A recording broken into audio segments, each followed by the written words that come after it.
Greetings and salutations, this is Mr. D coming at you with the August 1st Global Lab patch notes. So this is going to be the stuff up and coming for NA and EU. Welcome to another video. I am Mr. D, your host. Let's dive right in. So today we are going to talk about, we will inform you of the update on Friday, August 1st.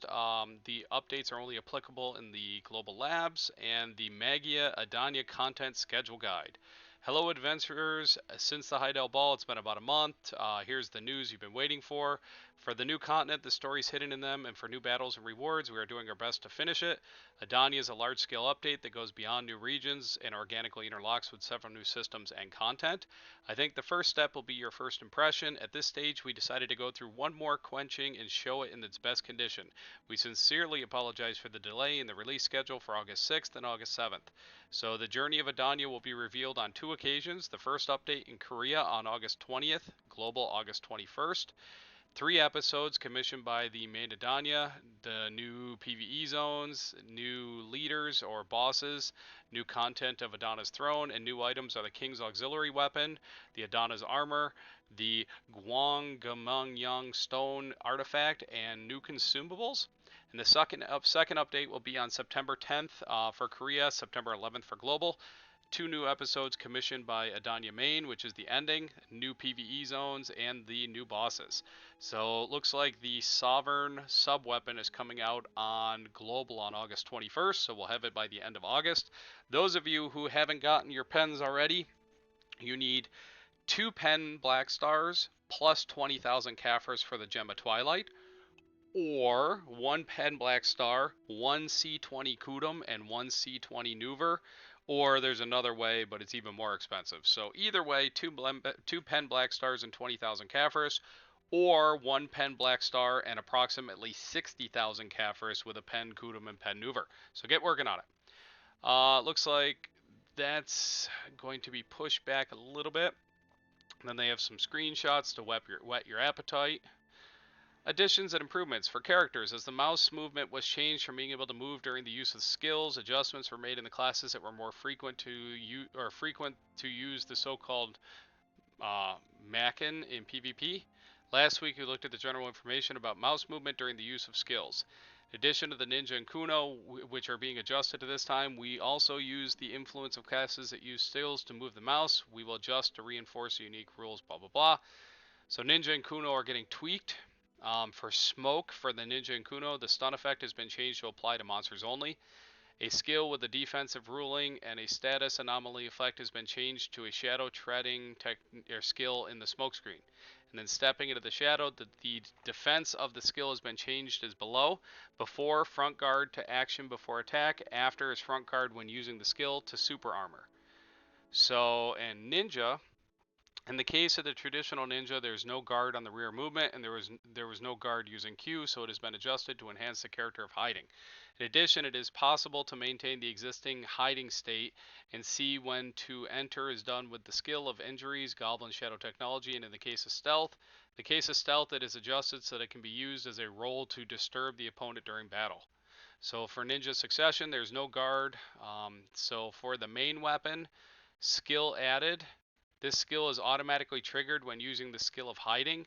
In skill in the state of transmission, injuries, instincts in the hiding state, even if you are attacked, your hiding status will not be released.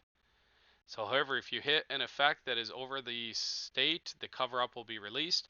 Transmission in the hiding state, W plus shift can be sprint. And Awakening, when using the skill for teaching shadows, the attack and end of attack behavior have been changed to allow super armor to be applied. So Ninja's getting a little tankier and a little sneakier. And Soundless Weakness increased dodge duration from 5 seconds to 10 seconds. Kuno, the Blade of the Spleen strikes successfully. The stun effect has been changed to apply only to monsters. And River Crescent Reaping, the defense of the skill has changed from super armor to super armor during the use of the skill until the action before the attack. Tendon Cutting added a 20 increase bonus for 10 seconds when using the skill, or incense bonus, so I think that's attack. The corresponding effect is the same as that of River Crescent Cutting technique. Awakening changed attack behavior to trigger faster for the whatever that word is. We're going to highlight that word. Bad translation. The status anomaly effect has changed from bound to rigid, And Seha Wheel, during the use of the skill, Goblin Steps, Rain Blowing, Moonlight Flow, Wood Chips have been improved to be connected. So, Zerk, main weapon. The endurance consumption of the skill has been changed from 250 to 150, so the stamina reduction for lava piercing has been reduced. Falling Rock, in keeping S plus F strong after using the skill, improved to be able to link to the last blow of Predator's Hunt. Awakening, continuous drop in the air has been increased for Giant's Leap. And they're tweaking the other classes. Anything of note? I'm seeing notices right here. Valkyrie's getting a bonus to DP for Holy Favor skills. Okay. For items, the description of the Lightstones have been improved. I have no idea what any of that says, but there's more text so people can read more, even though they don't read to begin with. Monsters. The monster balance of the following PVE zones have been adjusted. Hongwing Cave. The life has been reduced to 20%, so they're reducing the HP. Hexe Sanctuary. When Hexe comes along, it has been changed so that the soul of Whipmouth is not full. It has been changed so that Hexe will no longer summon the Hexe warrior who has lost his soul. The amount of green oak Hexe acquisition has been reduced from 14 to 16, so they're drastically reducing the trash loot you can get there.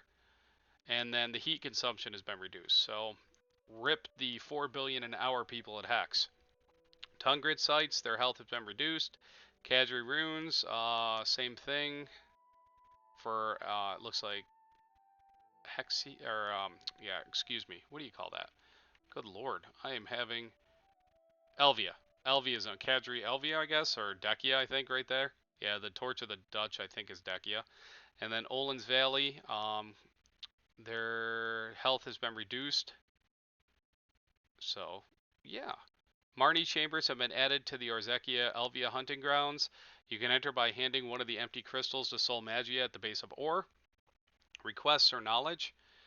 The pre-order for Edania has been opened.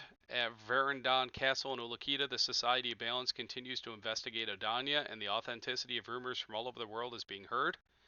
So, the beginning of the journey to the end, you have to be above 60th level. You need the Ataraxian Gladius Champion title can be obtained. And if you hold the title after completing the request in your family, you can start pre-ordering Edania immediately and just talk to your Black Spirit. The enhanced tutorial on completing the request for Serendia so far has been modified to ensure that the Velk's advice item is not required. The damage of the new game and other mechanisms have been adjusted for Node Wars. Progression, New World, damage reduced by approximately 19%. Okay, fix an abnormal amount of damage applied to cannons and elephants hitting the Citadel during the construction phase. UI, PVE info, the Orzekia Elvia tag has been added to the entire UI. And that's about it. So, major news, Edania is being postponed a bit. You're going to have to wait about 3 to 4 more weeks. Other than that, that gives you 3 to 4 more weeks to prepare for your Pen Sovereign offhand. So once again, you need 2 Pen Black Stars and 20,000 Caphras, or 1 Pen Black Star, 1 Pen Kudum at C20, and 1 Pen Nuver at C20, which is approximately 29,700 Caphras each, so figure 30,000. So that's 60,000 Caphras and a Pen Black Star, or a Pen Black Star with 2 other gems, one of which. And the reason why I say you need 2 Pen Black Stars plus 20,000 is the Gem of Twilight, I believe, in order to make it, requires 20,000 Caphras. So get out there, grind your Caphras, or buy them, and get your stuff ready for your Pen Sovereign sub-weapon. See you on the next video. More how-tos, more guides. Any requests, feel free to either DM me on Discord or hit me up on YouTube. Have a great day.